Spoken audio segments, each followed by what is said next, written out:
En el día de hoy lo que vamos a estar comentando y presentando es un tema que tiene que ver con el enlace coordinado, el enlace en los compuestos de coordinación, algunos conceptos pero de una manera muy rápida, ¿no?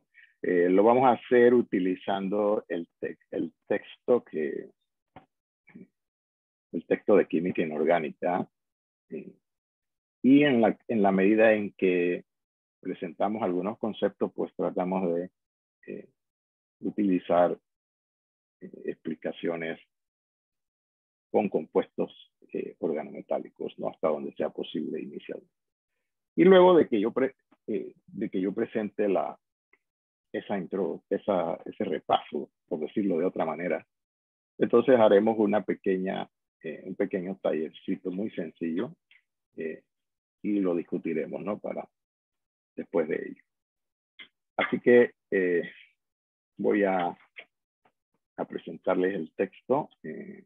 No sé si tienen alguna pregunta en pie o alguien tiene por allí.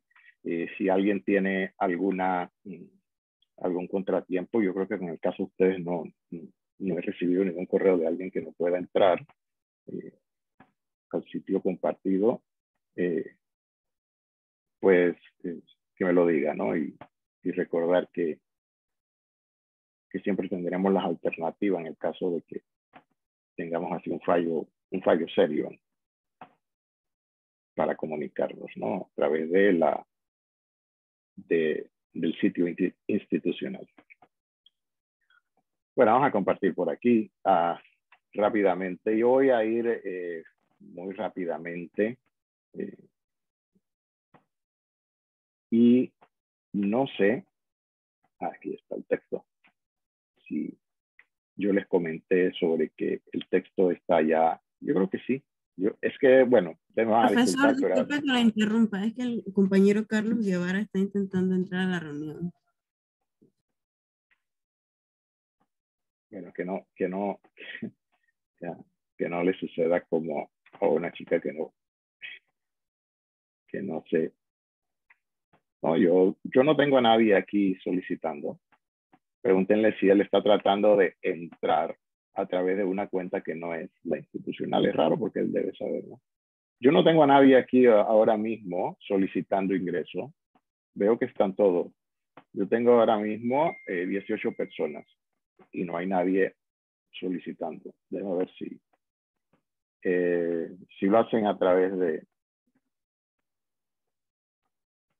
otro dispositivo. Déjame ver si no, acá el celular no está indicando nada. Tampoco. ¿Okay? Nada, es otro asunto por acá. Me imagino que es un problema de velocidad de transmisión de la señal de internet que tenga su compañero, pero yo tengo 18 participantes aquí. Es que son los que están, ¿no? Bueno, yo me daré cuenta. Por ahí ahora sí entró otra, pero es una chica, Yani. Se está uniendo. Bueno, no sé si a lo mejor era ella, que hay otra, si es que están llegando ahora. Pero me parece que usted mencionó Carlos Guevara hasta ahora entró. Sí, es un asunto de la velocidad de la comunicación, así que no hay problema, ya está. Que a uno le aparece de una vez, o sea, usted envía y piensa que está de una vez unido a la reunión, pero a veces ahí, yo no sé si es mi internet o será el de ustedes, no sé. Alguno de los dos es. Bueno, decía que íbamos a hacer una presentación de algunos conceptos relacionados al tema de enlace en compuestos de coordinación fundamentalmente. ¿Por qué en compuestos de coordinación? Bueno, porque la química organometálica, la mayoría de los compuestos que se han sintetizado y se ha desarrollado más, está en función, se ha hecho con elementos del bloque D, Y entonces por esa razón es que vamos a hacer un repasito aquí de esto, aunque vamos a incluir de alguna manera en la explicación los elementos del bloque SIP, los metales del bloque SIP, ¿no? Y por allí vamos a ver si después hacemos algún otro taller al demás. Pero van a encontrar que inclusive el texto, el otro libro que le hemos puesto allí en la carpeta de libros es precisamente organometálica de los elementos del bloque D, ¿no? Bueno, ahí habla de elementos de transición, ¿no? Ok, bien, así que voy a un poco a que vean aquí. Recuerden, hace un ratito lo iba a decir, que la versión en español de este libro la encuentran en la biblioteca, y yo creo que eso hicimos, si la memoria está bien. Creo que se los presenté a ustedes. Si no fue ustedes, pues me lo hacen saber, ¿no? Quizás es al grupo de inorgánica, ¿no? El curso de inorgánica, ¿no? Bueno, bien. Vamos a ver enlace y después introducir un concepto que es de gran ayuda para los compuestos organometálicos. Se conoce como la regla de los 18 electrones. Algunos textos la llaman la regla del número atómico efectivo, y está relacionada con el conteo de electrones, ¿no? Pero antes de ello, y con eso, ese tema del número atómico efectivo o la regla de los 18 electrones, vamos a hacer énfasis en la primera incursión a los compuestos organometálicos. Entonces, vamos a ver otros conceptos de enlace, porque la regla del número atómico efectivo, pues, es útil para los compuestos organometálicos, pero no siempre se cumple, ¿no? Yo creo que eso, si han dado el curso de inorgánica, lo deben haber visto por ahí. Obviamente, el enlace es un enlace que lo podríamos considerar un enlace de tipo coordinado, entre comillas, ¿no? Y para ello, entonces, si revisamos esto aquí en el capítulo 20, vamos a ver que cuando se habla de qué orbitales participan, entonces obviamente participan orbitales llenos de los ligandos, ¿sí? En este caso el ligando que se une a través del carbono, y orbitales vacíos del metal. Entonces, por eso cuando se habla de hibridación, si uno ve hibridación en textos, cuando se está hablando de elementos del bloque SIP, uno coloca electrones. Pero cuando va a hablar de hibridación con elementos del bloque B, lo que uno trata de poner es orbitales vacíos del metal, ¿ya? Pero sin embargo, al final, esos orbitales van a estar con los electrones, sea por un aporte del metal y del ligando, o sea un aporte solo del ligando. O sea, al final ese orbital estará ocupado, si es uno o más, bueno, por pares de electrones, y que se comparten tanto del metal con el ligando, ¿no? Así que eso es, y obviamente entonces del metal participan los orbitales D, por eso hacemos énfasis en los cursos de inorgánica con que ustedes deben manejar la geometría o si ustedes quieren decirlo de otra manera, la forma de los orbitales D y su designación por esos indicadores o subíndices que están allí. O sea, tienen que saber diferenciar el de x cuadrado menos y cuadrado, el de z cuadrado y los orbitales D que están entre los ejes x, y, x, z y YZ, ¿no? Y eso está aquí en el esquema, en esta figura que les presento aquí, ¿no? Entonces, ese tipo de geometrías debe manejarlo porque a veces algunas explicaciones se dan en torno a la geometría de los orbitales del metal. Y eso es lo que está representado aquí en esta figura 20 del texto, ¿no? Entonces, como ustedes van a ver, cuando uno va a proponer o explicar un enlace en un compuesto de coordinación, generalmente nos basamos en la teoría de enlace de valencia, que es la clásica que uno utiliza, bueno, que uno dice que en los orbitales que participan se comparten los electrones. Entonces, en el caso de la teoría de enlace de valencia para el metal, lo que uno trata es de utilizar los orbitales vacíos del metal. Entonces, si el metal utiliza, en el caso de los compuestos octaédricos, 6 orbitales del metal, por ejemplo, 2 del nivel D interno, el orbital S y los orbitales P del nivel externo, teniendo por el nivel interno el nivel N-1. O sea, por ejemplo, yo tengo aquí orbitales 4S y 4P, así que el N-1 es 3D. Estos orbitales son 3D. Pero inclusive el átomo metálico pudiera utilizar orbitales del nivel externo, o sea, del nivel 4D. Entonces, hay una diferencia. En esos casos, uno habla de orbitales de internos o complejos de orbital interno y complejos de orbital externo, dependiendo si utiliza los orbitales del nivel N-1 o del nivel N, ¿no? O sea, sería acá los 4D en esta figura que estoy aquí haciendo énfasis con la manito.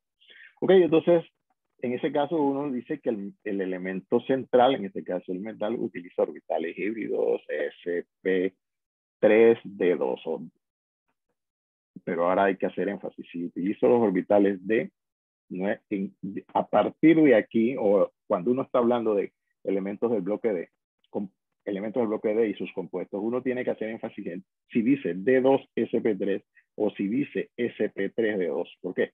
Porque si uno dice D2SP3, está hablando de un complejo o de un compuesto, perdón, donde está utilizando los orbitales D internos. Pero si uno dice SP3D2, entonces estaría utilizando orbitales del nivel 4. En este caso que está presentado aquí en esta figura, ¿no? Así que eso se resume, por ejemplo, relacionando esos orbitales vacíos que aporta el metal, ¿no? Con la geometría, ¿sí?, de esos orbitales, ¿no? Ya sean los orbitales híbridos, y ya eso lo hemos visto con los elementos del bloque S y P con la geometría de los orbitales y su relación con los orbitales híbridos, ¿no? Porque el enlace covalente, recuerden, es un enlace direccional, ¿sí? Así que entonces, cuando hablamos de hibridaciones CP, ahí tenemos. Entonces aquí tenemos en esta tabla 21 ejemplos de complejos en la última columna y el número de coordinación, o sea, la cantidad de enlaces que está formando el metal, de 2 hasta 9 aquí en esta tabla, y la correspondiente geometría, ¿no?, alrededor del metal, ¿sí? De los átomos dadores, aquí dice en física, dice arreglo de los átomos dadores alrededor del metal.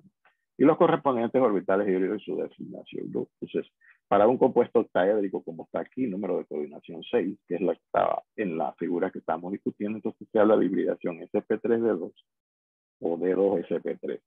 Y es una geometría octaédrica, y aquí hay un ejemplo de un compuesto octaédrico de cobalto, del examen cobalto 3.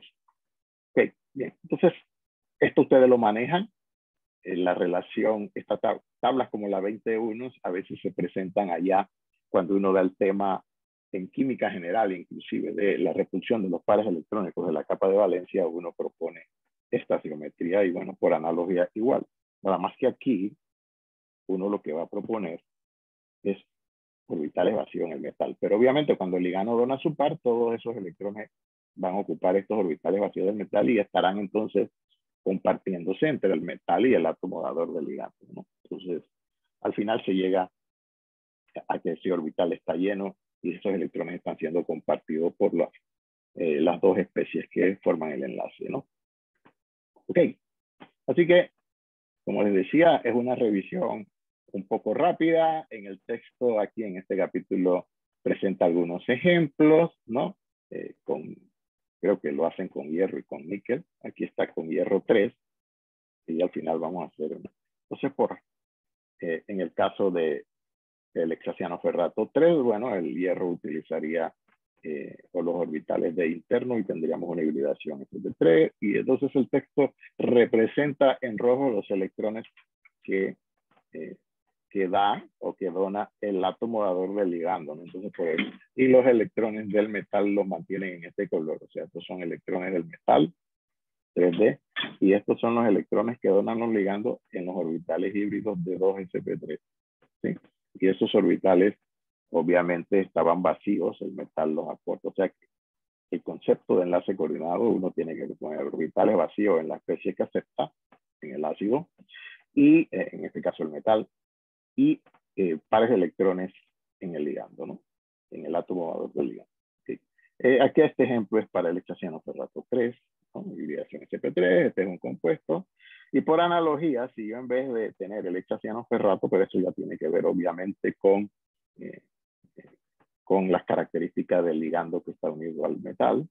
Y si yo tengo, por ejemplo, el hexafluoroferrato 3, entonces ahora, ¿sí? Creo que ese diagrama debe estar ahí abajo. Ok, sí. Fíjense la diferencia. Entonces los electrones del metal quedan en el orbital 3D interno en una configuración de máxima multiplicidad, o sea, lo que llamamos de alto spin. Y ahora los orbitales D que se utilizan son los del nivel 4. Para el caso del hierro, estamos hablando de 3D y 4S y 4P. Y luego entonces estos D serían del nivel externo, o sea, serían del nivel 4. Y eso lo vemos aquí. Aquí están los 3D. Estos D no serían ninguno de estos 5, sino 2 del nivel 4, del subnivel 4D. Ok, y eso entonces hace que haya diferencia entre un orbital de lo que llamamos un compuesto de orbital externo, orbital de externo, y un compuesto de orbital de interno. Y cómo eso experimentalmente uno lo puede distinguir porque este compuesto tiene un paramagnetismo mayor que el hexacianoferrato, porque acá nada más tenemos un electrón desapareado.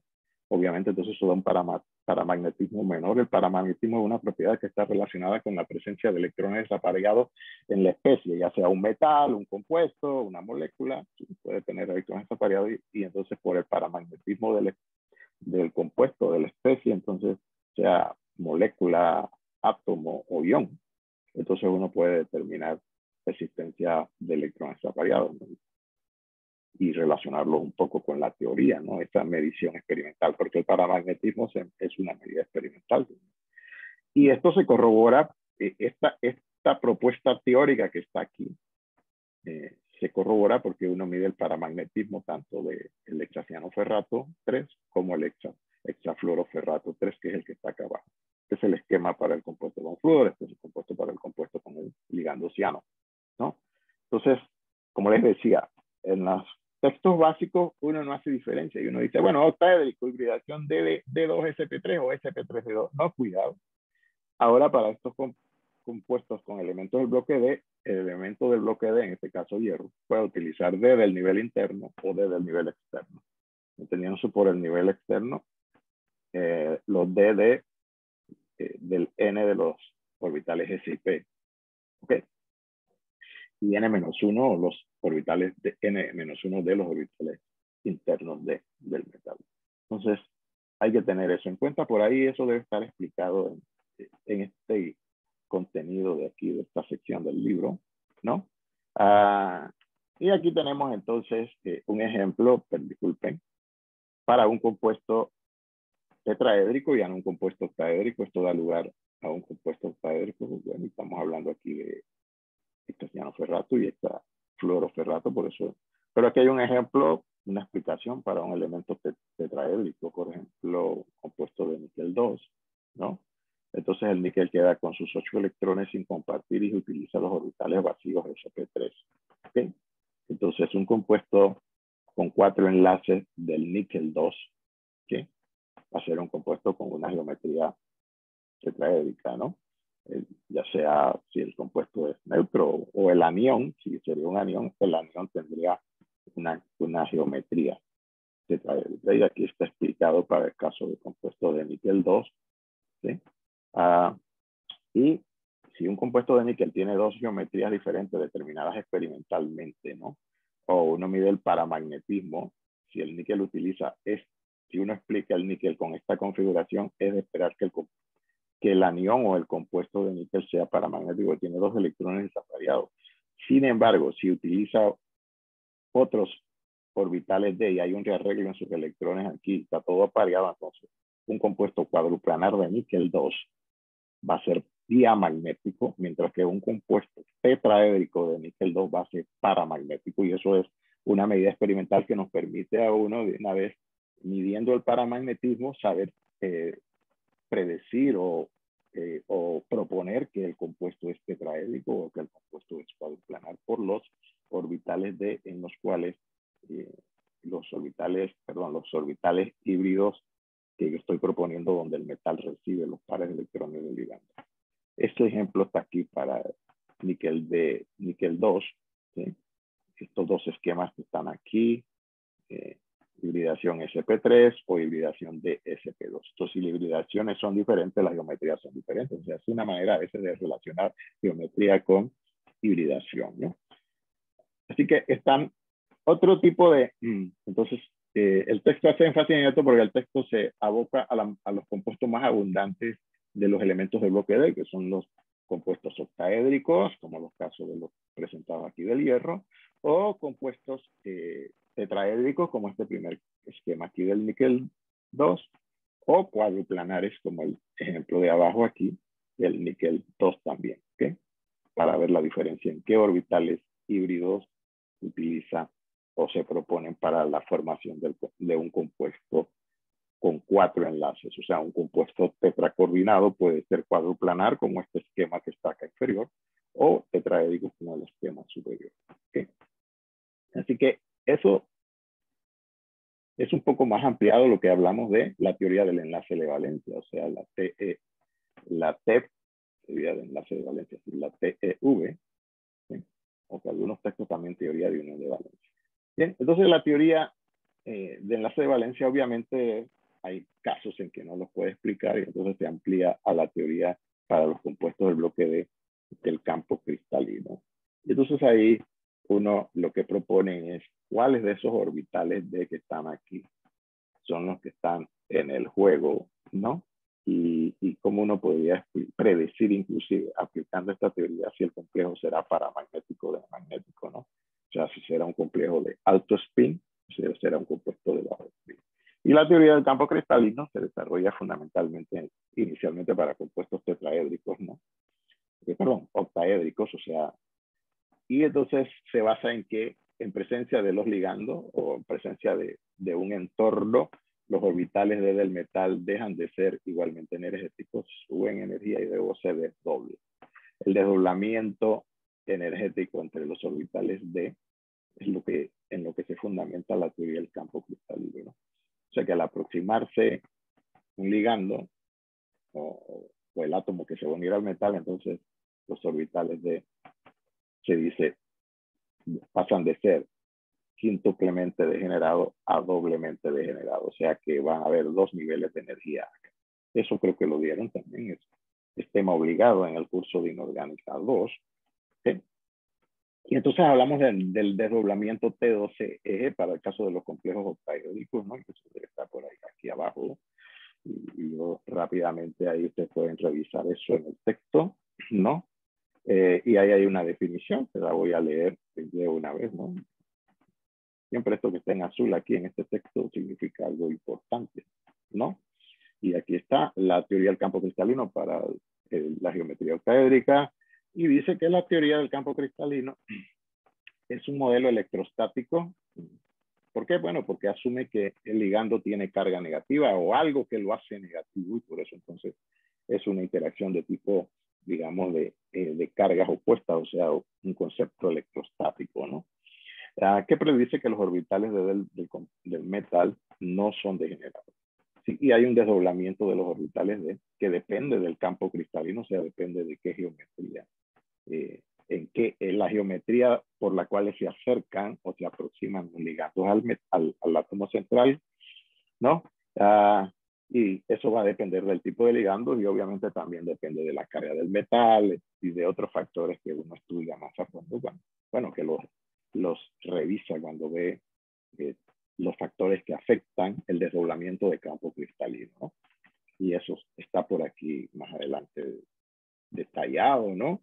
El desdoblamiento de campo, la simbología que se usa, ¿no? T12E o el desdoblamiento en vez de decir delta octaédrico, o sea, la diferencia en energía entre los orbitales D que bajan en energía y los orbitales D que suben en energía en presencia de los ligandos. Entonces, eso lo llamamos 10 de Q o el PAO, etc. Entonces, esto, si el ligando se une a través del carbono, entonces funciona de manera similar para los compuestos organometálicos, porque yo les decía que la semana pasada que un compuesto organometálico podría considerarse como un compuesto de coordinación donde se une a través del carbono, ¿no? Eso, por lo menos un ligando se une a través del carbono, ¿no? O sea, hay otras explicaciones allí, ¿no? Y algunas de las explicaciones es que depende del ligando. Bueno, sí, hay ligandos que causan un desdoblamiento grande en un compuesto octaédrico, ¿sí? Y eso lo llamamos de campo fuerte. Y si el desdoblamiento no es tan grande, entonces lo llamamos de campo débil y se ordenan entonces los ligandos que se unen al metal en una serie que se llama serie espectroquímica, ni siquiera se llama serie de desdoblamiento de campo, sino que simplemente se le conoce porque se relaciona con el estudio experimental de los factores que afectan al campo cristalino en su inicio por allá por el siglo pasado como serie espectroquímica, ¿no? Y ahí están, aquí están algunas características. Eso es cómo afecta ese desdoblamiento los diferentes ligandos que se unen al metal. Entonces la serie se llama serie espectroquímica y ahí lo tienen, quizás ustedes, eso lo pueden inclusive encontrar en la mayoría de los textos de química inorgánica, inclusive una explicación muy básica en los textos de química general. Entonces aquí hay algunos ejemplos, eso se mide experimentalmente a través de espectrometría visible o ultravioleta inclusive. Entonces esto que está aquí es cómo se mide experimentalmente en un complejo como uno obtiene en centímetro a los -1, donde ocurre si es espectroscopía de absorción, bueno, está absorbiendo allí, entonces uno ve a través de espectroscopía esa señal y entonces le atribuye a un desdoblamiento fuerte o débil dependiendo de la magnitud de este valor, ¿no? Eso es el aspecto experimental, está aquí en esta tabla 22. Y entonces ustedes ven y ven cómo se afecta si yo tengo un compuesto con el mismo metal, por ejemplo, ¿dónde está aquí? Hierro. Si yo tengo aquí hierro 2, 13.700, perdón, 13.700, hierro 3, exacto, hierro 3, pero el exacto hierro 2 es 9.400. Entonces, bueno, entre más carga, se ve que el campo, el desdoblamiento de campo es más fuerte para el caso de carga 3 o carga 2 con el mismo ligando. O si, por ejemplo, consideramos la misma carga, pero un ligando diferente, por ejemplo, yo tengo aquí exacto hierro 3 y aquí al lado busco, por ejemplo, con otro ligando que tenga hierro, por ejemplo, hexaciano ferrato 3, este que está aquí, entonces veo que la 35.000 centímetros es mucho más energético, o sea que el desdoblamiento es más grande. Y obviamente entonces, dependiendo del ligando también, y eso estamos analizando un poco estos valores, y esto es una data experimental y que está relacionada para ver qué factores influyen en ese desdoblamiento del campo cristalino. Aquí eso obviamente ya ustedes deben haberlo manejado en el pasado por parte del metal, entonces relacionado con la carga o el tipo de metal, y aquí hay también una explicación en torno al efecto del metal, del tipo de metal, y aquí lo ven, entonces eso se explica ahí de una manera bastante simple, bueno, simple, ¿no?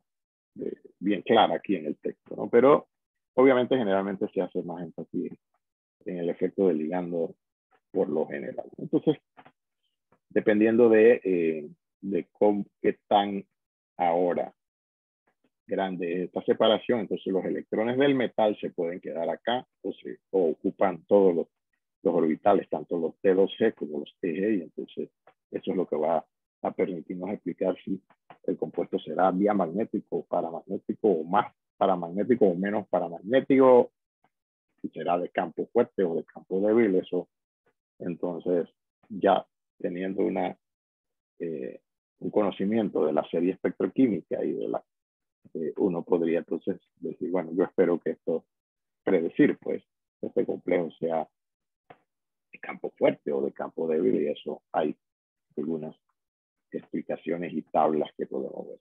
Eso para los compuestos octaédricos, o sea, todo esto que está aquí en el texto, en la primera parte de capítulo, hace mucho énfasis en compuestos octaédricos porque generalmente son los compuestos, perdón, de coordinación más frecuentes. Pero obviamente, entonces, si nosotros tenemos un compuesto tetraédrico, entonces obviamente el desdoblamiento es diferente y eso lo encuentran aquí. ¿Sí? Si yo tengo un compuesto tetraédrico, entonces el desdoblamiento es contrario. Y entonces aquí al desdoblamiento, aquí tenemos el caso octaédrico, aquí tenemos el caso tetraédrico. Eso está explicado, no voy a explicar en detalle, pero es un desdoblamiento contrario, ¿no? en vez de T2G, EG, el desdoblamiento de un campo tetraédrico es ET2, se le quita la G. No puede ser Gerade porque eso tiene un concepto del cambio de la función de onda y no vamos a entrar en esos detalles. Ni siquiera normalmente uno no entra, pero por las cuestiones de simbología, si usted va a hablar de un desdoblamiento de un compuesto tetraédrico, entonces tiene que decir E y T2, tiene que quitarle la G, porque si usted le pone G, está relacionado a un desdoblamiento tetraédrico, ¿no? Eso nada más por cuestiones de simbología. Entonces, cada compuesto de coordinación que tiene una geometría, obviamente tiene un desdoblamiento de los orbitales del metal. Recuerden que cuando se habla de la teoría del campo cristalino o el desdoblamiento de los orbitales son del metal, ¿no? ¿Para qué? Para ver qué orbitales vacíos son los que yo voy a proponer para aceptar los pares de electrones de los ligandos, que no pierdan de vista esto. Sean 4, si es un compuesto tetraédrico, o tetracoordinado, perdón, y si son 4 orbitales que voy a proponer, entonces ya aquí ya puedo predecir, de acuerdo al tipo de ligando, los desdoblamientos. Entonces, este es un desdoblamiento si es un compuesto octaédrico, o sea, 6 enlaces. Este es el desdoblamiento en un compuesto tetracoordinado, o sea, 4 enlaces. Y de geometría tetraédrica. Y si es de geometría cuadruplanar, el desdoblamiento es diferente.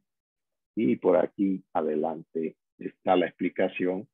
Y en la figura 2010 del texto ustedes van a ver que hay una explicación ahí de cómo se desdoblan los orbitales de acuerdo a la geometría de la cantidad de ligandos, o sea, de la geometría del compuesto, de la geometría que adoptan los ligandos alrededor del metal cuando forman los compuestos con 4 enlaces. Esta sería del desdoblamiento de los orbitales del metal en un compuesto plano cuadrado. Esto de si la geometría es BPT, o sea, cada geometría tiene un desdoblamiento diferente. No vamos a entrar tampoco, generalmente hacemos énfasis en los compuestos de coordinación más frecuentes porque son los más estables e inclusive estos con algunos otros complejos generalmente reaccionan y llegan a formar compuestos de número de coordinación 4 y 6, que son los más frecuentes, porque los explicamos base a las estabilidades que están aquí. Bueno, dicho eso, entonces, obviamente, eso está relacionado, obviamente, con el enfoque de la teoría que explica los compuestos de coordinación, o sea, los compuestos de los elementos del bloque con mayor popularidad, por decirlo de una manera, ¿no? Con mayor, es la más aceptada, ¿no? Y de hecho este texto, a pesar de que es un texto, hace bastante énfasis en la teoría del campo cristalino, ¿no? Y obviamente la otra teoría que explica el enlace en los compuestos, ¿no? Es la teoría de orbitales moleculares. Y eso, entonces, a ver si ha llegado alguien por allí. No sé. Eso está aquí en la parte de yo, en este momento, parece que algo se ha bloqueado aquí. Me van a disculpar. No sé si será algo. Simplemente cuando hablamos del enfoque de orbitales moleculares, o sea, un enfoque, si ustedes quieren, más covalente, ya no el enfoque electrostático que propone la teoría del campo cristalino. Entonces hay que hablar de los orbitales que interaccionan, o sea, que interaccionan de manera positiva para dar orbitales enlazantes, o de manera negativa para dar orbitales interenlazantes, o si no interaccionan para dar orbitales de no enlace. Esos conceptos de teoría de orbitales moleculares que, no sé, normalmente uno nos va por allá cuando habla de enlace covalente, unos modelos bastante sencillos para los elementos del bloque S y P, pero para elementos del bloque D, obviamente, además de los orbitales S y P del metal que están aquí en estas dos primeras imágenes de esta figura, la imagen superior, la interacción del orbital S con los orbitales de los ligandos correspondientes, y los orbitales P del metal, ¿sí? Y obviamente yo no sé si ustedes vieron el capítulo 4 que es de simetría, perdón, el capítulo, este texto en el capítulo 4 se habla de simetría. Y la simetría lo que nos permite también, entre otras cosas, es entender la simbología que está aquí, ¿no? Y entonces colocar en los diagramas de orbitales moleculares cuáles son los orbitales que interaccionan. Porque una premisa es que nos da la simetría, fíjense que no estoy hablando de geometría, sino de la simetría, es que los orbitales que interaccionan tienen que tener la misma simetría. Y eso es lo que aparece aquí con esta simbología T1U, A1G, que yo no sé si lo vieron, pero bueno, nada más te lo estoy mencionando ahorita en este momento como una cultura general, ¿no? Y entonces, obviamente, para el metal hay también que dar el grupo de, digo, los orbitales D que interaccionan. Aquí tienen, por ejemplo, los dos orbitales D del metal que puedan interaccionar con los orbitales S y P, como son los orbitales D que tienen componentes X y Y, como son el de X cuadrado menos Y cuadrado y el de Z cuadrado. Estos son los orbitales del metal. Entonces, los orbitales de los ligandos tienen que tener una geometría en esas direcciones para que puedan interaccionar, ¿no? Entonces, eso es lo que está representado. Y eso da un esquema para los compuestos octaédricos, como la figura que está aquí, 22. Y en este momento, pues, ustedes pueden ver que por parte del metal que está aquí en la columna izquierda, estos son los electrones, perdón, los orbitales del metal que interaccionarían con orbitales ligandos. Entonces, los orbitales D del metal ya no lo llamamos D, sino el grupo eje y T2C. Tampoco lo llamamos el orbital S del metal, sino el orbital A1G. Y los orbitales P del metal ya no los llamamos P, sino T1U. Y estos son descriptores de simetría, ¿no? T1U, A1G, eje y T2C. Entonces, ¿por qué? Porque entonces, para interaccionar con los orbitales ligandos tienen que tener la misma simetría. Entonces ustedes ven que la rayita azul va de aquí de este orbital de simetría A1G a un orbital de simetría A1G del metal.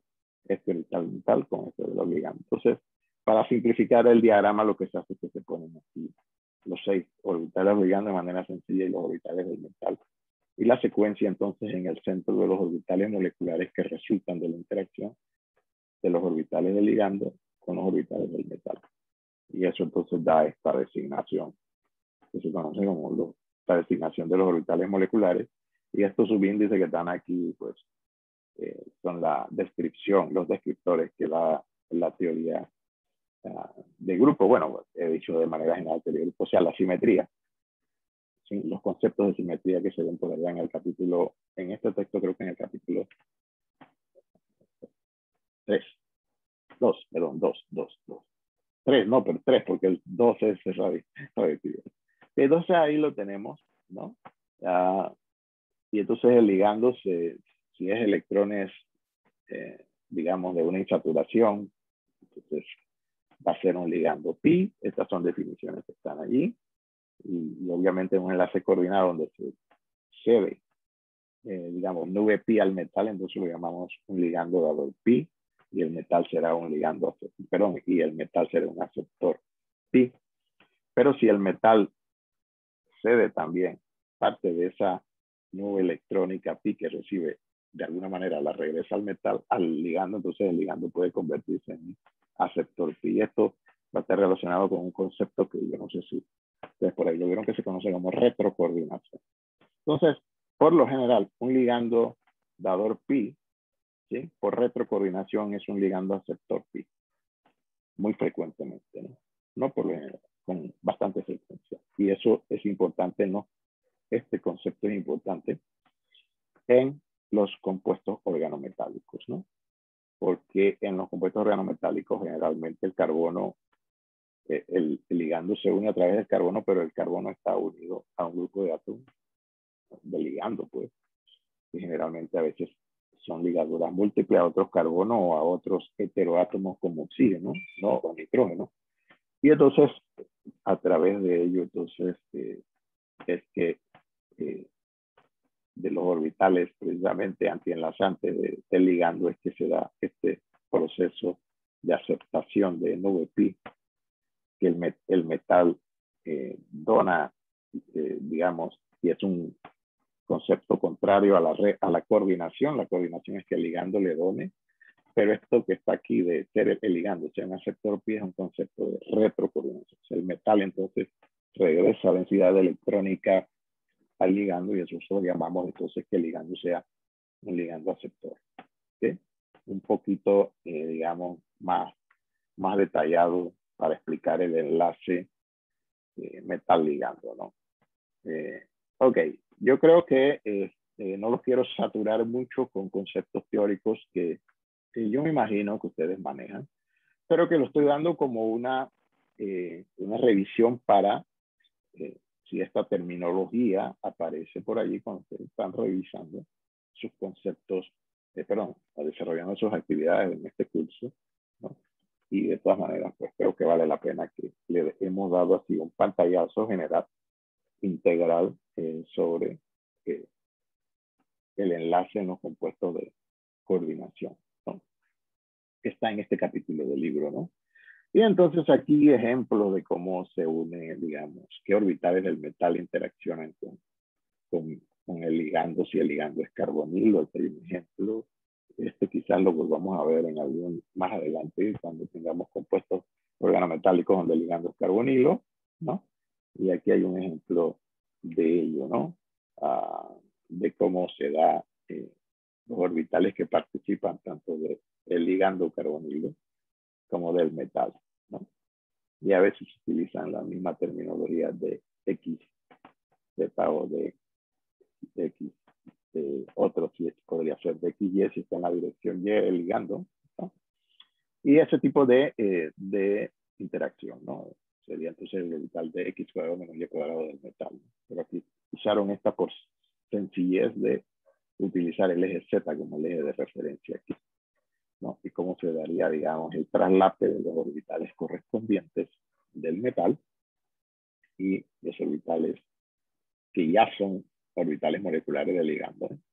Eso a veces es lo que confunde un poco y por eso en los esquemas se simplifican y no se ponen nada más el grupo de ligando, de orbitales de ligando, que se conoce con el concepto de LGO o GOL, ¿sí? Grupo de orbitales de ligando en español.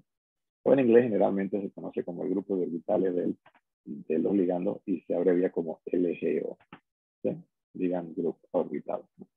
Bien, así que eso, aquí hay algunas cosas, ¿no? Relacionadas con esto.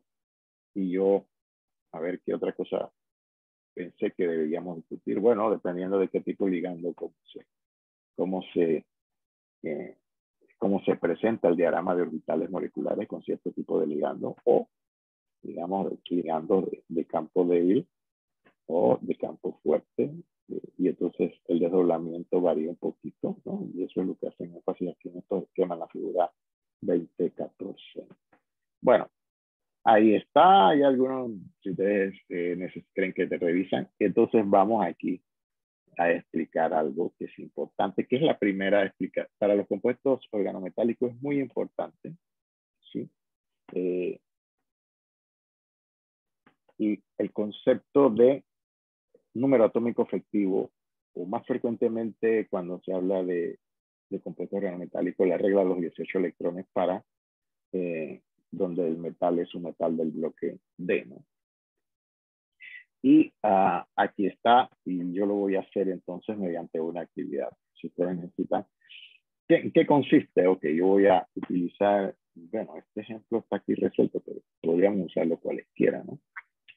Para ello yo necesito, establecer que cuando se forma el compuesto, entonces la cantidad de electrones alrededor del metal sea una cantidad que tiene una distribución electrónica favorable, en términos de superelectrónica favorable, orbitales llenos, ¿no? Entonces, 18 electrones, ¿a qué equivale? 18 electrones equivale a tener el subnivel de lleno, ¿sí? Serían D10, y el subnivel S y el subnivel P lleno, o sea, S D10, SP3, S2, P6, D10, y a lo mejor el subnivel de lleno, el subnivel S lleno, S2, y el subnivel P lleno, o sea, los tres orbitales P, o sea, P6, eso da 10 más 2 más 6, 18, y por eso se conoce como la regla de los 18 electrones. ¿Okay?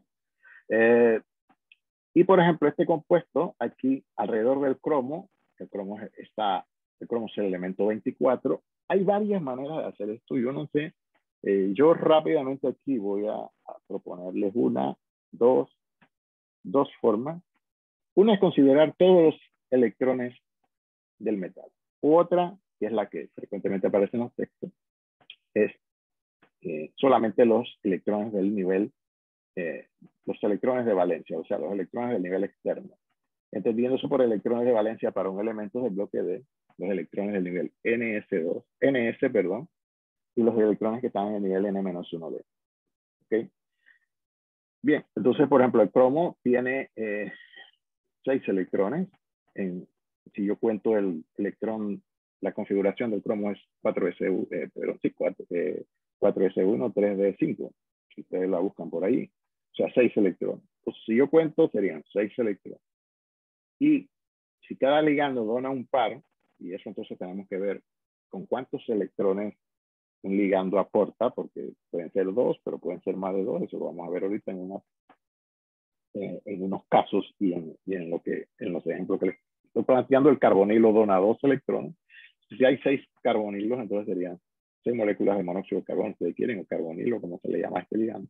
6 por 2, 12, más los 6 que tiene el cromo serían 18 electrones. Entonces el cromo, este compuesto que está aquí, obedece o sigue la regla del número atómico efectivo, y entonces el cromo electrónicamente está.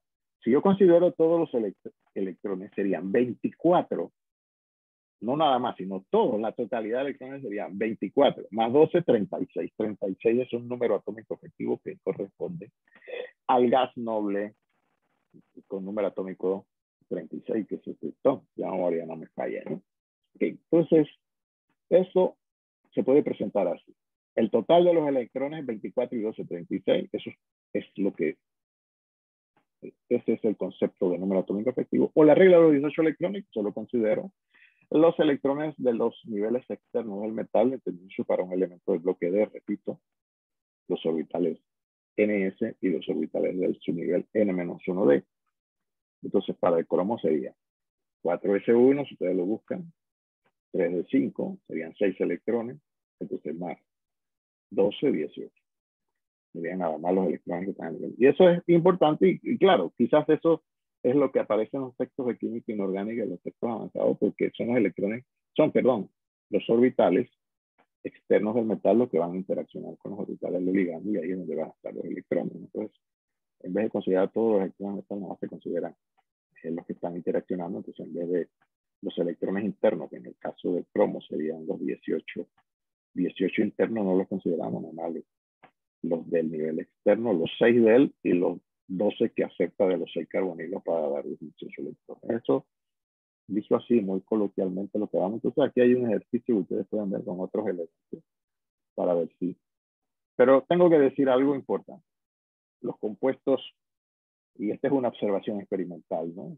Que con mucha frecuencia, los compuestos organometálicos obedecen la regla del número atómico con bastante frecuencia. Entonces, por eso es que a veces uno observa que aparecen ligandos puentes, ligandos compartidos de una forma quizás no tan convencional como la que hemos aprendido hasta aquí, o ustedes han aprendido hasta aquí, y eso lo vamos a ir viendo con ejemplos de estructuras, ¿no? En compuestos organometálicos, ¿no? Y de hecho la teoría de enlaces a veces de los enlaces que aparecen en compuestos de coordinación han servido para quizás comprender un poco más en detalle la formación de los enlaces, ¿no? En los compuestos donde participan, por ejemplo, metales en este caso. Ok, bien. ¿Qué otra cosita importante hay por ahí? Yo creo que por aquí viene, ¿no? Entonces yo tengo que saber, ¿no? Los ligandos, y bueno, aquí parece que no va a hablar más del número atómico. Profesor, una pregunta. Dígame, Carlos. Y entonces al final los 18, ¿de dónde salen? Porque yo conté 36, que 24 eran del cromo, 12 era del ligando. Sí, ya. Y los 30, y entonces lo divide entre 2. No, ¿por qué? No. Alrededor del metal. Ok, bien, ya debe ser más o menos, ¿no? O sea, lo que te quiero decir es que el metal va a compartir, los electrones compartidos entre el metal, si nada más consideramos, o sea, los que va a compartir obviamente son los que están en el nivel externo, los orbitales del que van a interaccionar. Donde él recibe los 2 electrones es en el orbitales vacíos tipo D, S y P. O sea, en este compuesto hablaríamos de hibridación de 2sp3. para acomodar o los 6 pares de electrones que donan el carbonilo a través del carbono, lo ubica el cromo en sus orbitales vacíos, ¿sí? Híbridos D2sp3. ¿Ok? No sé si me explico. Entonces, los electrones internos del metal no lo está compartiendo los electrones externos, ¿no? Ese es el concepto de enlace covalente coordinado, o sea, a pesar de que un átomo del ligando los aporta, pues una vez se forman los enlaces, y los electrones están compartidos entre el metal y el átomo dador del ligando. Yo no sé si eso te explica. Y claro, si tú me dices, bueno, ¿cuántos cuento? El conteo lo vamos a ver dentro de un momentito, que hay dos formas fundamentalmente de uno contar con cuánto aporta, ¿sí? Cada un ligando a la formación del enlace coordinado. Y eso lo vamos a ver con un ejemplo. Pero yo estaba dando estos ejemplos introductorios para presentarles la regla de los 18 electrones. Entonces, lo que yo decía es que algunos textos inicialmente hablaban de número atómico efectivo, o sea, contando todos los electrones del metal. Recuérdense que y los electrones que le dan el ligando. Entonces, obviamente, eso da una cantidad de electrones que corresponde a un gas noble. Por eso se le llama número atómico efectivo. Entonces, si yo considero, además de los 18 electrones que están aquí en el juego, al compartir los 12 del carbonilo con los 6 del cromo, perdón. Entonces eso hace 18, más los 18 internos que van hasta el nivel 3p6 del cromo, que no están que no se comparten. Eso hace que el cromo tenga 36 electrones en totalidad. Pero obviamente la regla de los 18 simplemente utiliza los electrones de valencia del cromo, ¿no? Entonces no utiliza los internos. Entonces hablamos de 6 electrones más 12 que donan los 18 electrones. Entonces aquí quizá lo que es importante resaltar aquí es que en este compuesto el cromo no tiene carga. Es cromo metal. Yo no sé si me explico. Y eso voy a tener que, en los compuestos organometálicos y en los compuestos de coordinación también, el metal puede estar con número de oxidación, puede estar oxidado, o puede estar en número de oxidación mayor o en número de oxidación menor, oxidado, reducido. O puede estar sin carga, como este compuesto que está aquí. Es que el cromo no tiene carga. Por eso es que yo cuento 6 electrones de valencia del cromo. Porque si tuviera carga, entonces ya no tiene 6 electrones de valencia, tiene menos, ¿no? O sea, hay un conteo, y yo creo que en eso es lo que está apuntando Carlos. Ahora, cuando yo trate de contar, que asume que el cromo tiene carga, porque se supone que es menos electronegativo que el ligando, que el átomo dador del ligando, entonces uno le asigna carga positiva. Pero entonces eso hace que el conteo de electrones varíe un poquito. Pero al final se llega al mismo resultado. Y eso lo vamos a hacer con un taller dentro de un momentito. Que dentro de un momentito hacemos de una manera fácil. El taller es mucho más fácil, ¿no? Entonces, no sé si Carlos, si te ha aclarado o tienes alguna otra duda o algún comentario. Carlos. No, ya entendí. Ahí el cromo tiene 24, tiene 6 de valencia y otros 18 son los que están a nivel interno. Ya. Y entonces el concepto inicial era número atómico efectivo, que era la totalidad de electrones del metal, ¿no? Y ahora el concepto de los 18 electrones nada más es los electrones de valencia del metal más los electrones del ligando que se donan y se suman. ¿Okay? Entonces, para uno decir, bueno, cumple o no con la regla del número atómico efectivo, tiene que saber, bueno, cuántos electrones estoy contando del metal y cuántos electrones estoy contando del ligando. Y eso es lo que se conoce como cuántos electrones aporta cada uno al conteo para el número atómico efectivo, y eso es el taller que vamos a hacer inmediatamente. Para aquellos otros conceptos que obviamente ya no voy a entrar en detalle y que en su momento si necesitamos o ustedes ven alguna simbología que se refiere a, por ejemplo, a algunas otras cosas que se ven aquí en este capítulo, pues lo podemos, digamos, discutir, ¿no? Pero ya lo que yo pensaba presentarles, que creo que incide en los conceptos que estamos viendo en los compuestos organometálicos, yo creo que, bueno, por el momento, ¿no? Es suficiente, ¿no? Entonces, acá en el otro texto, perdonen, está, estos textos parece que se los puse allí en la carpeta compartida para que puedan ustedes revisarlo o ampliar. Este texto lo vamos a consultar, bueno, yo lo voy a consultar aquí para ver otro enfoque de lo que presenta el clásico, el que usamos en inorgánica, que es el otro que está a color. Este es un libro de organometálica, ¿sí? Y le he puesto ahí. Y aquí considera la definición de número atómico efectivo. Voy a ampliar esto un momentito, disculpen, porque nada más que tengo la barra del Zoom por aquí molestándome. Nada más voy a usar la primera oración para lo que ustedes necesitan. Esta es otra definición, dice aquí que la regla de los 18 electrones, sí, es una vía muy útil para decidir si un metal del bloque D en un compuesto organometálico es estable, ¿no? Eso así, a grosso modo, es la traducción de lo que dice en esta primera oración, ¿no? Y obviamente dice que no todos los compuestos son estables, ¿no? O sea, que esta es una regla que ayuda, pero no que sería, digamos, definitiva, ¿no? Así que eso está allí explicado. Aquí hay algunos compuestos y obviamente empieza por los compuestos algunos ejemplos de compuestos organometálicos. Los más sencillos son de ligandos carbonilo, obviamente. Y entonces ahí están los conteos, pero ahora lo que nosotros vamos a hacer en un pequeño tallercito ahorita es que ustedes puedan decir, bueno, yo les doy una fórmula y ustedes digan, bueno, tiene tantos electrones, ¿no? Si cumple o no con la regla de los 18 y si no cumple, bueno, tiene 17, tiene 16, tiene el metal, pues está compartiendo 17, 16 o 20, etc. ¿Ok? Y esto lo tienen aquí, le digo, pueden revisar este libro para si quieren ver, y entonces aquí está explicado también cómo vamos a contar esto. Después que hagamos el tallercito, entonces nos vamos a venir aquí a ver algo, ¿no? Ok,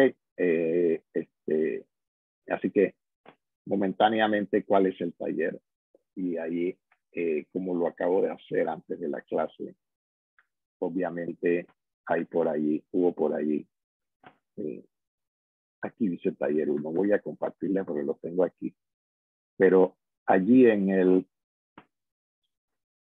sitio de compartido que lo van a buscar a ustedes, no lo busquen todavía porque antes, bien. Ok, bien. Este es el taller que vamos a hacer ahorita, ¿no? Le voy a dar unos 10 minutitos para que lo hagan y lo suban para entonces que lo discutamos aquí, lo que ustedes hacen, ¿no? Como hicimos la semana pasada, ¿no? Para darle un poco una primera hora digamos, de clase magistral, como le dicen los pedagogos, o sea, de la clase de que yo esté aquí hablando nada más. Y la otra parte, ustedes van a hacer este tallercito y entonces lo vamos a discutir aquí, ¿no? A ver, entonces lo que quiero es que aquí les doy un anión de coordinación de ligando según a través del carbono. Que considere el anión Hexaciano Ferrato. Le pregunto cuántos electrones comparte el metal y si obedece la regla de los 18 electrones. Ok. Lo que quiero es que hagan aquí algún conteo y me pongan algo aquí, no que me pongan sí o no y cambio fuera, no. Para la segunda respuesta, bueno, que hagan una suma así como hicimos ahorita, tantos electrones y tanto para confirmar que si obedece o no la regla del número atómico. ¿Ok? Es la regla de los 18 electrones, que es lo que acabamos de decir, ¿no? Entonces este es un anión que tiene un ligando que se une por el carbono, o sea que aun cuando a veces no se hace énfasis como un compuesto de coordinación, pues lo es por definición compuesto organometálico, lo es por definición de compuesto organometálico. Listo. Entonces, se toman su tiempo ahí. Yo voy a darle la oportunidad y lo que vamos a hacer es que discutimos esto para ver si no nos pase como las clases anteriores que nos pasamos de la hora. Prometo que no nos vamos a pasar de la hora. Bueno, yo no sé si fue con ustedes. Esto termina a las 11:25, creo que termina esta hora, ¿no? Así que yo tengo aquí las 10:52. A ver qué dice acá. 10:53 dice este. Sí, más o menos. Así que a las 11:05, vamos a decirlo así, yo veo lo que ustedes han hecho. Okay. Voy a cerrarlo. Este no es el que está allá. Te voy a decir entonces, ¿qué pasa? ¿Qué fue lo que me pasó? Bueno, lo que estaba pasando la semana pasada. Vamos a ver si esto se abre en el sitio en que está. Ok, sí, aquí está. Yo por aquí, ¿qué pasó? Lo que pasó fue lo siguiente, ¿no? Que yo transformé un archivo, estaba transformando un archivo esto para que fuera el taller que le he puesto hoy. Y entonces aquí dice ACOT. Este quedó rayado como el taller, pero para que no haya confusiones, vamos a hacer algo rápidamente. Vamos a mover este que sí es taller. Lo vamos a meter aquí porque yo creo que después yo pondré aquí talleres. Los talleres van a ser diferentes a las actividades porque los talleres los vamos a hacer aquí en clase. Ahí dice que lo está cargando. No sé si lo cargó, si lo metí en otro lugar. No sé. Así, ahí está, ¿ven? Taller 1. Ok, y eso sí ya lo pueden ustedes ver. Entonces, ahora sí, ahí está. Hagan este. No importa si se raya, recuerden que estamos teniendo, y ya me lo advirtió la plataforma, parece que yo cuando dicen antes ya me dijo que no, que había que buscar en el historial. O sea, que sí guarda el otro, pero lo guarda en otro lugar. Y el que actualiza, el que uno le cae encima o ustedes le caen encima, es el que queda. Entonces, obviamente hay que, si ustedes, otro va a hacer usar el mismo archivo, lo tiene que borrar lo que su compañero hizo momentáneamente. Yo después voy a tratar de que eso no suceda, pero ya la plataforma está en eso, ya me indicó que dice que lo dejan como en historial del archivo, pero habría que buscar dónde está eso, ¿no? Por lo pronto lo resolvemos así. Así tienen ahí y entonces no importa si queda aquí afuera, copia de taller del grupo 1 o del grupo 2, no importa si queda así desordenado, después yo ordeno eso, ¿no? Haré una carpeta que diga talleres y allí, entonces lo vamos a guardar todo lo que hagamos, ¿ok? Entonces, háganse esa actividad. Vamos a cerrar esto aquí, ya está allí. Entonces, ustedes trabajen allí. Yo voy a